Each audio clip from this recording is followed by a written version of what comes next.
भडगाव शहरातून अवैधरित्या जाणाऱ्या वाळूचा एक डंपर पकडून पोलिसांनी धडक कार्यवाही केलेली आहे। ही कारवाई दिनांक 11 रोजी रात्री 2:40 पोलिसांनी केली आहे। त्यावर भडगाव पोलीस स्टेशन येथे गुन्हा दाखल करण्यात आला आहे।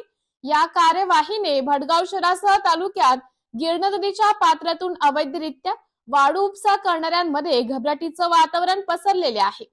भडगाव तहसीलदार शीतल सोलाट यांच्या महसूल पथकांसोबत पोलीस प्रशासनाच्या टीमनेही गिरणा नदीच्या पात्रातून अवैधरित्या वाळू उपसा व वाहतूक करणाऱ्यांवर कार्यवाहीचा बगडा उगारलेला दिसत आहे।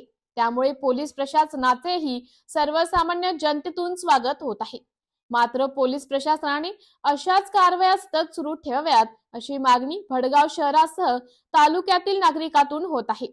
भडगाव शहरातील पाचोरा रोडवरील ग्रामीण रुग्णालयासमोर पांढऱ्या व निळ्या रंगाचे वाळूने भरलेल्या टाटा कंपनीचे डंपर दिनांक 11 रोजीच्या मध्यरात्री 2:40 मिळून आले।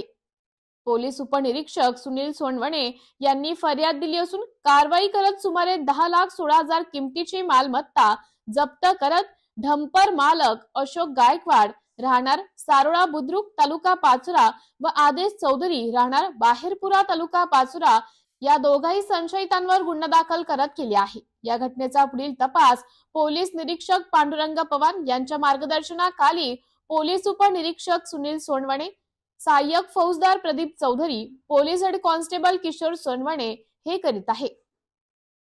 MDTV न्यूज साठी भडगाव तालुका प्रतिनिधी सतीश पाटील।